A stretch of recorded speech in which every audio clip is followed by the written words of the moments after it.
So hello everyone, welcome to our channel ISYS. So we are back with our second lecture on important current affair series जिसको हमने ICA करके नाम दिया अपना। तो हमने अपना लेक्चर पहला अपलोड कर दिया था करंट अफेयर का। आई होप आपको वो अच्छा लगा होगा। और इस नेक्स्ट लेक्चर में जो हम टॉपिक करने वाले हैं उसमें मैं आपको ब्रीफ कर दूं तो पहला हमारा टॉपिक होगा that would be of RBI का जो वेज एंड मीन्स एडवांस रहता है और इनकी जो काउंटर साइक्लिक बफर पॉलिसी है, राइट, जो इनका काउंटर साइक्लिक बफर पॉलिसी है। एंड सेकंड हम करेंगे FATF के बारे में, FATF का हिस्ट्री जानेंगे और क्या क्या उसके पावर्स हैं, क्या क्या उसके लिस्टिंग है, वो सब जानेंगे। और उसके बाद फिर हम नेक्स्ट मूव करेंगे ओलिव रिडली टर्टल्स। एक न्यूज़ आई है तमिलनाडु में इनका एक रिहेबिलिटेशन सेंटर बनाया गया है। तो ये 3 टॉपिक आज हमारे मेन होंगे। चलिए लेक्चर की तरफ आगे बढ़ते हैं। तो लेक्चर में आगे बढ़ने से पहले मैं आपको बता दूं कि हमारा एक टेलीग्राम चैनल भी है जिसका नाम है ISYS_ बनो, जिसका लिंक मैं डिस्क्रिप्शन बॉक्स में दे दूंगा, आप उसे ज्वाइन कर सकते हैं। वहाँ पर मैं सारी इंपॉर्टेंट PDF अपलोड करता हूँ। तो जो हमारा पहला टॉपिक है that is ways and means advance WMA RBI का।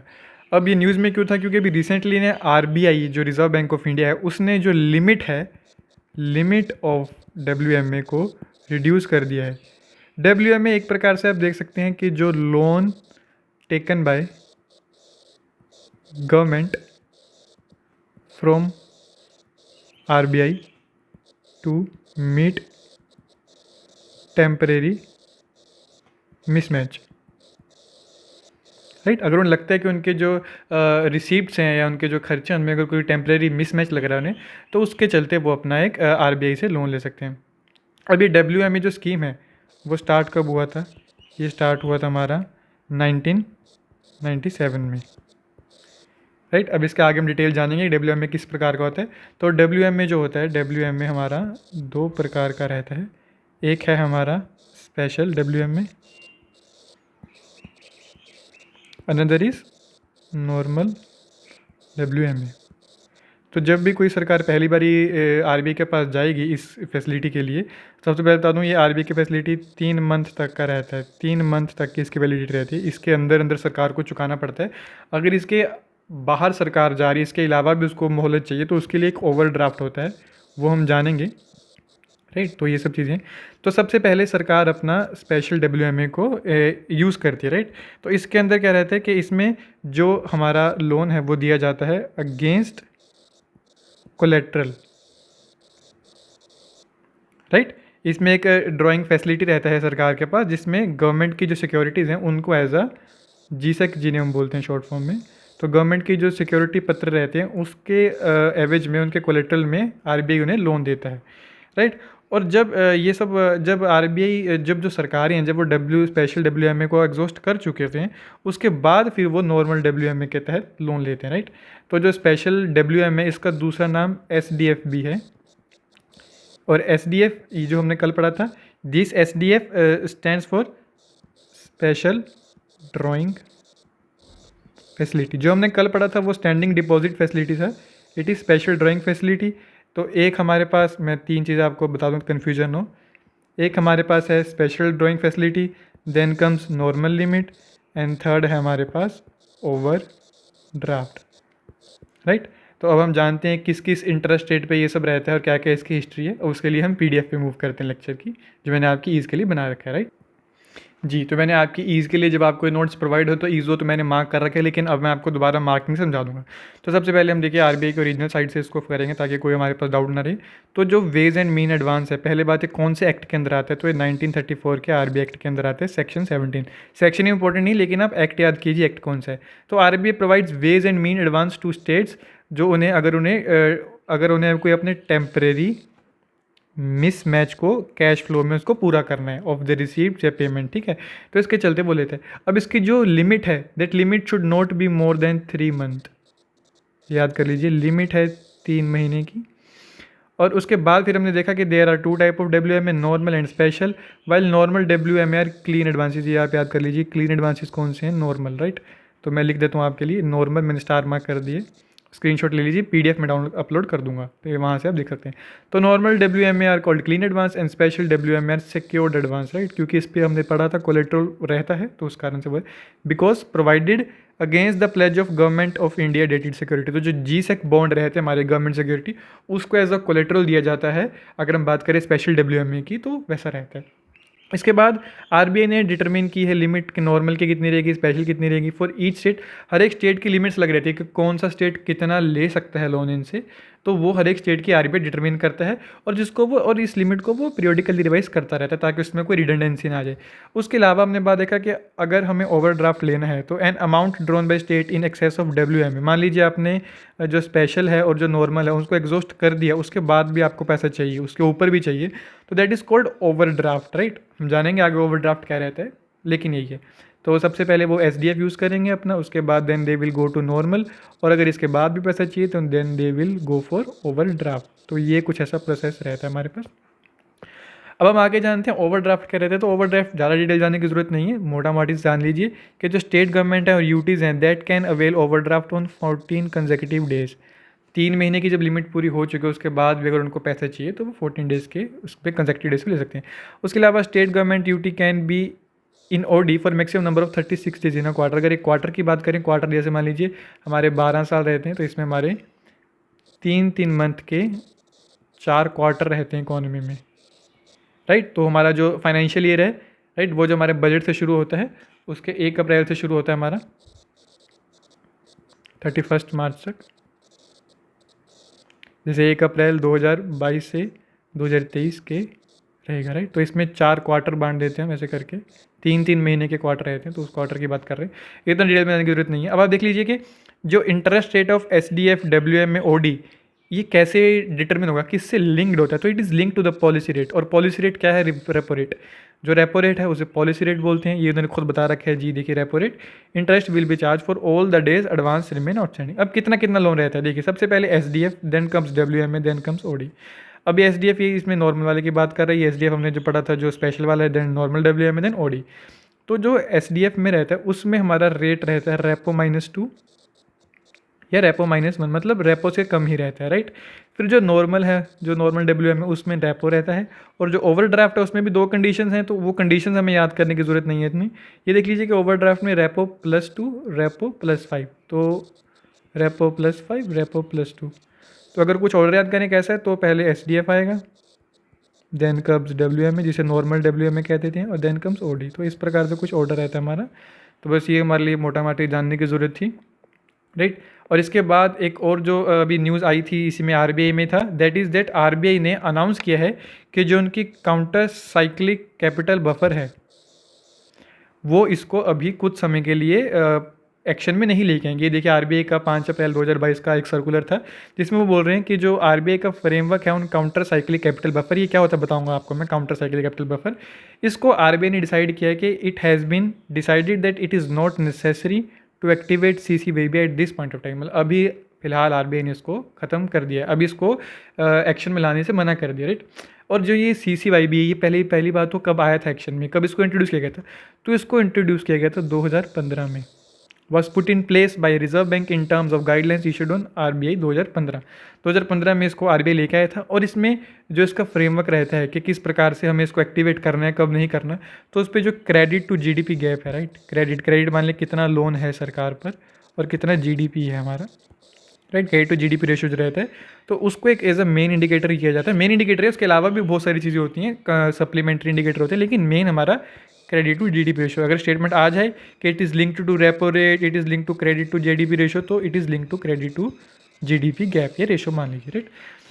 अब इसमें होता क्या है कि देखिए, जब तो economy, when economy is in boom,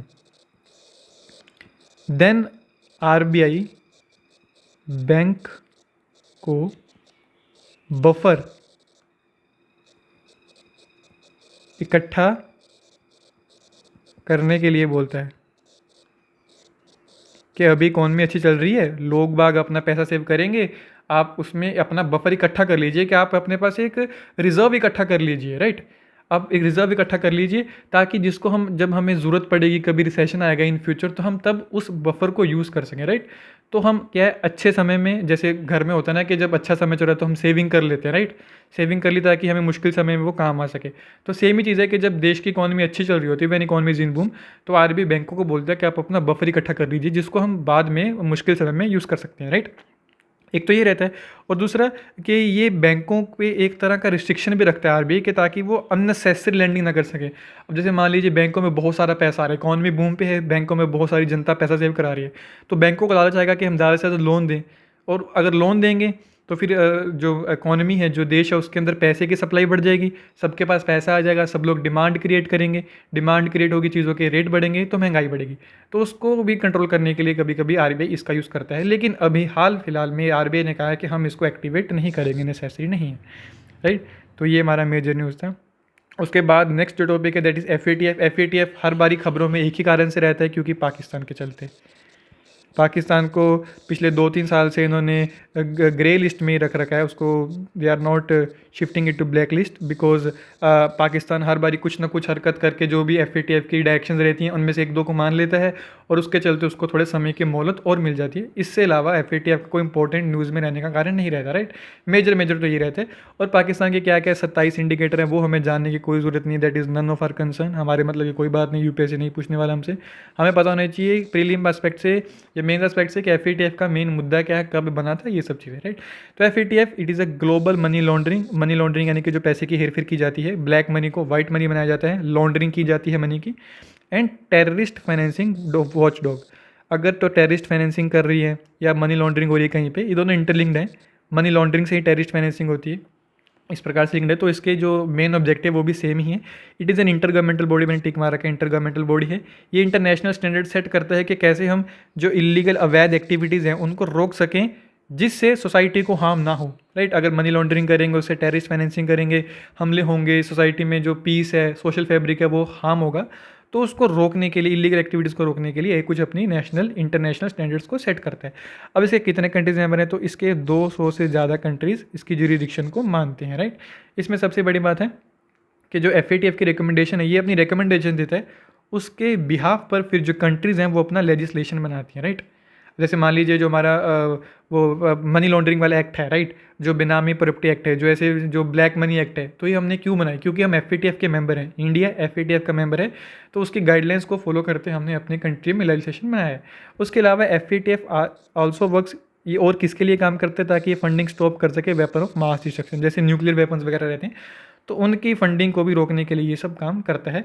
और इसके अलावा अगर छोटे मोटे इलीगल काम, जैसे इलीगल ड्रग्स है, क्योंकि ड्रग्स से भी अगर पैसा कमाएंगे तो उससे टेररिस्ट फाइनेंसिंग हो सकती है, अगर ह्यूमन ट्रैफिकिंग से पैसा कमाएंगे तो उससे भी टेरर फाइनेंसिंग हो सकती है, कोई और अगर क्राइम है जिससे टेररिस्ट फाइनेंसिंग हो सकती है, जैसे मान लीजिए वाइल्ड लाइफ को बेच कर टेररिस्ट फाइनेंसिंग हो रही है, तो उसको भी एफ देखेगा।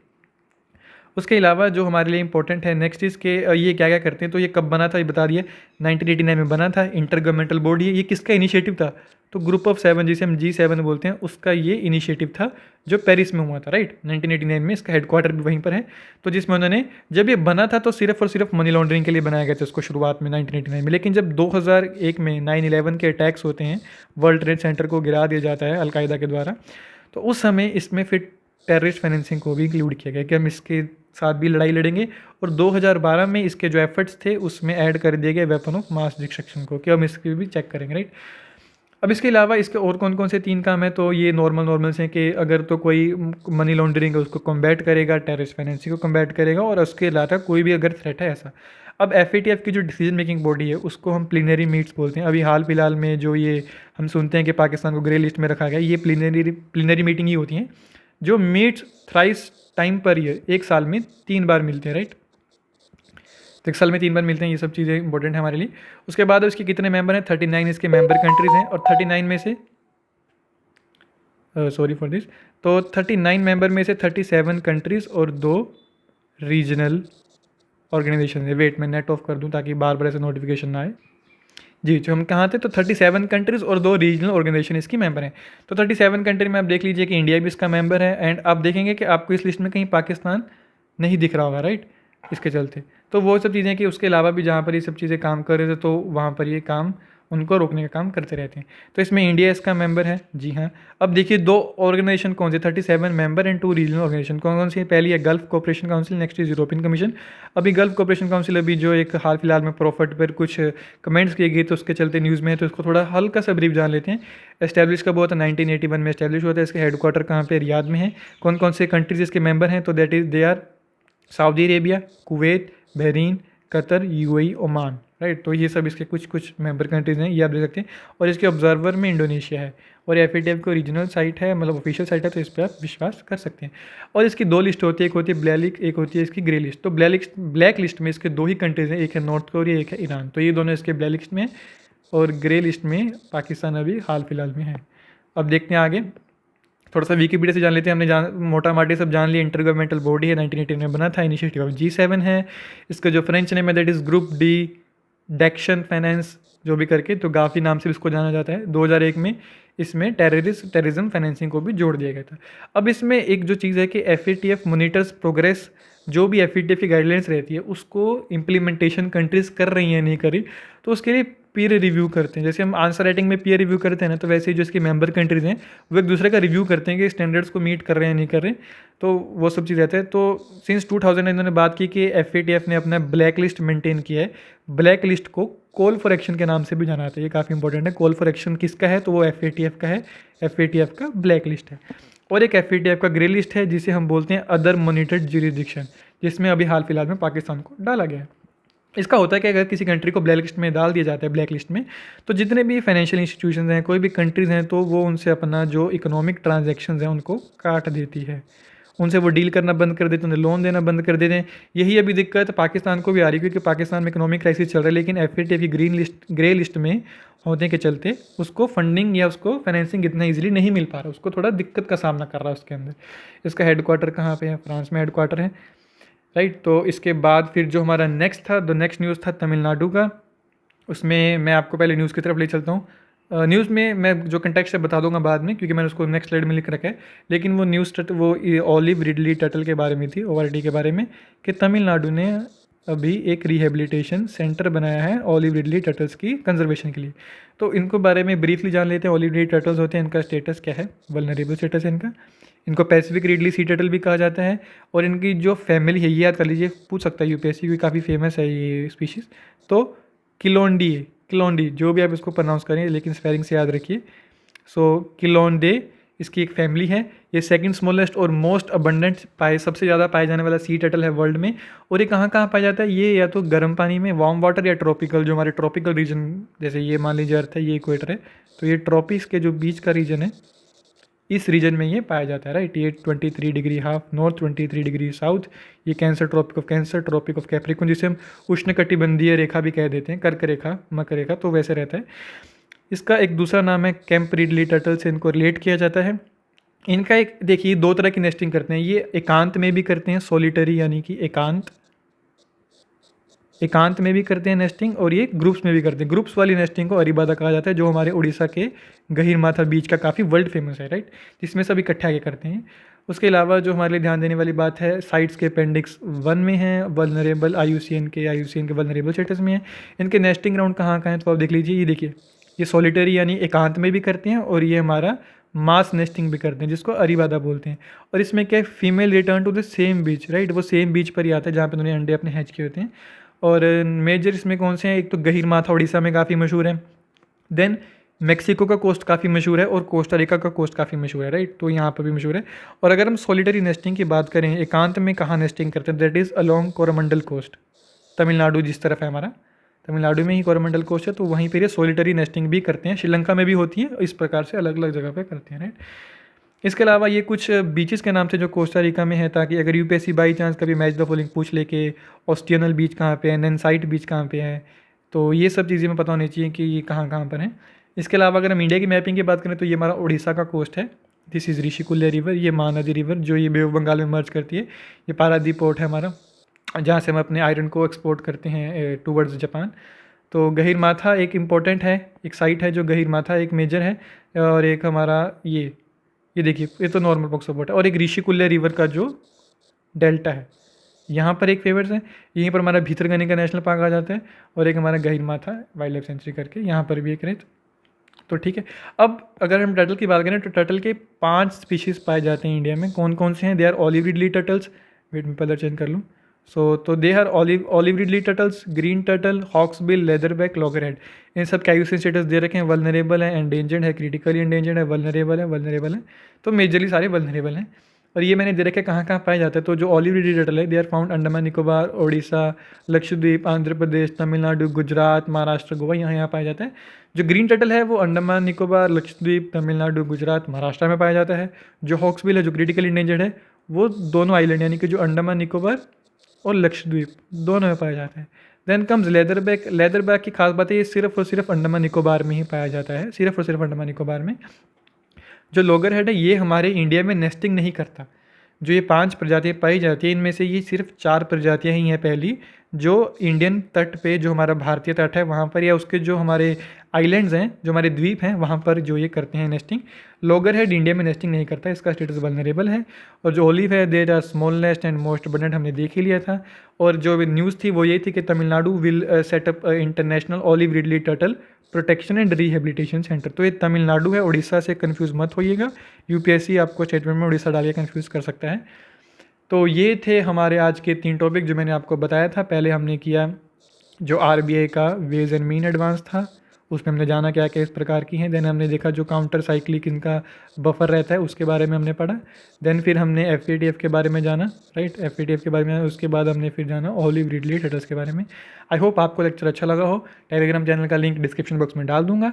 उसके अलावा वीडियो को लाइक कीजिएगा, चैनल को सब्सक्राइब कीजिएगा, अपने दोस्तों के साथ इस वीडियो को शेयर कीजिएगा। एंड यहाँ तक देखने के लिए बहुत बहुत धन्यवाद। जय हिंद, थैंक यू।